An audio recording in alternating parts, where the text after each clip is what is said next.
Hey everyone, welcome to the first episode of Real Insights with Montana, the channel where we break down films from a writer's perspective, spotlight what works, what flops, and what leaves us thinking long after those credits rolls. I'm Montana Clayton, a writer, screenwriting student, veteran, and lover of all things cinema.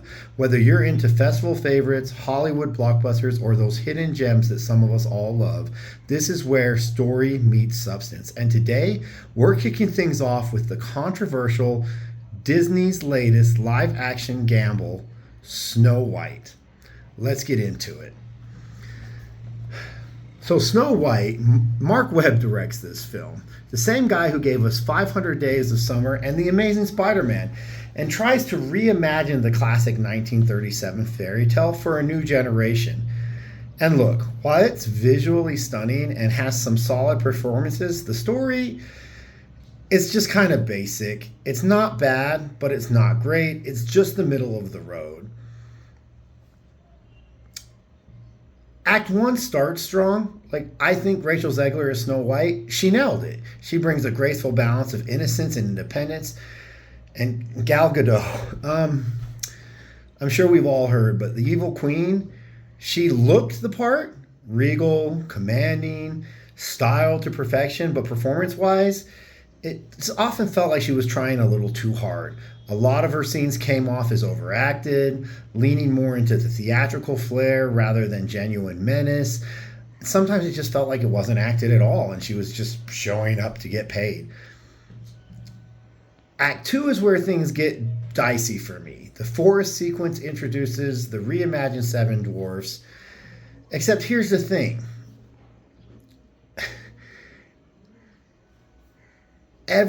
All of them are CGI. We knew this. Peter Dinklage made some controversial statements about, finding it problematic if they hired real little people to play the dwarfs.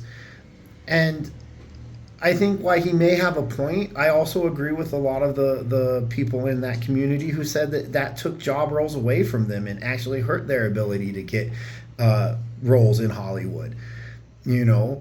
Martin Kleba does well in his role and becomes sort of the mini hero of the story, which is cool. It's just weird that for Snow White to have seven dwarfs and then the only little person in the whole movie isn't even a dwarf just kind of felt like it was a call out for the wrong reasons, representation for all the wrong reasons.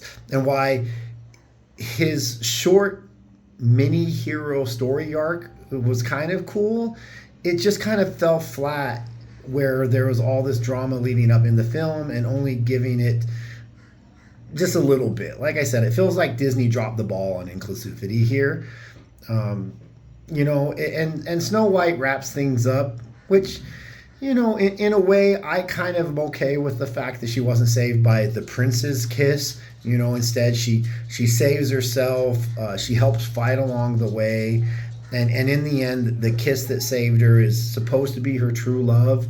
It was a refreshing change. It's not just, a random prince coming through the forest and kisses her and wakes her up and saves the day. And I respect that choice.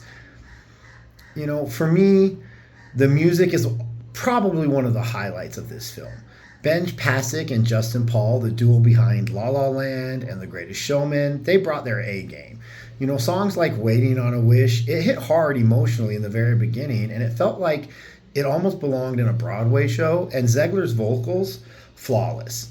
I mean, she was, again, one of the highlights of this movie. There's been some feedback about politics and making it so much more like facing the fascism thing. Well, this is a kingdom. You know what I mean? You can make the correlation of what's happening in the United States today, but when it all's said and done, this is a kingdom. How do you have a show about a kingdom without any politics whatsoever? Some people complained that it was too political. Some said that, the queen wasn't overthrown in an effective way. And it was too family friendly. But it is a family show, You can't do a story about royalty, rebellion, and rightful rule without dipping into things like power, agency, governance, fascism. I didn't feel like it was forced. I felt like it fit the story they were trying to do. When it comes to costume and makeup, I've seen a lot of reviews saying how horrible this movie was, and to me, visually, I think the film shines. Costumes were done by Sandy Powell. She's one of the goats of costume designs. You know, they're beautiful. I mean, as many problems as I had with the Evil Queen and Gal Gadot, she looks amazing. You know, the makeup, which was headed by Naomi Doan, adds to that fairy tale meets fantasy vibe. Every character looks like they stepped out of the storybook, but sometimes with a little modern edge. And for me, I enjoyed that.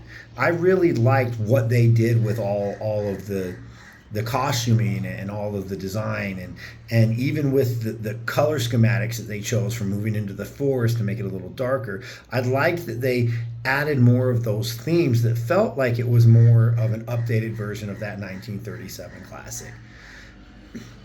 There's been a lot of issues with Snow White, and I understand why people didn't like this film, but I think people are just being overly critical of it. You know, did it play safe with the script? Absolutely. Did it deliver with visuals, music, and a heroine that was worth rooting for? I think it did. You know, call me crazy, but it's not groundbreaking. It wasn't something that was, oh, this is amazing, Disney hit the mark. But it wasn't a disaster. It wasn't as bad as everybody's saying it is. I mean, if you're looking for nostalgia with a side of empowerment and some glittery gowns, I think you'll enjoy it. Just step into it for what it was meant to be instead of what everybody's saying it was meant to be, what everyone's telling you it's supposed to be. It's a film that's redone for a modern age. I mean, like, come on, it's not the 1937 film. It's not Beauty and the Beast live action. It has its flaws, absolutely. Is it revolutionary in the rewrite of the story? No. Are there things that they did well, like the music, the songs, casting Rachel Zegler as Snow White, which, you know, I was hesitant on until I saw her, and she amazed me, you know? So overall, I think this gets 7 out of 10 reels. To me, it was visually stunning, musically strong, but narratively safe, and the Evil Queen they could have done a lot better casting on.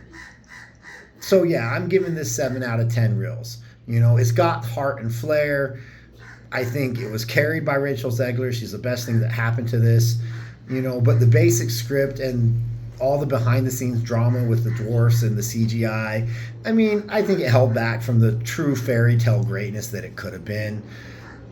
So that's my, 2 bits on Snow White, coming a little late, but just for those of you who don't know, I currently live in Kathmandu, Nepal, so, I don't always get the movies out here the same time as everybody else.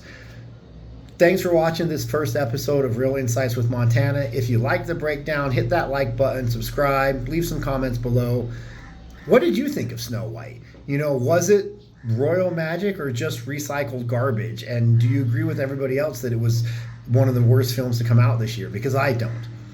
I'll be back soon with another deep dive. Until then, keep your eyes on the reels and keep your hearts in the story, man. Keep it real.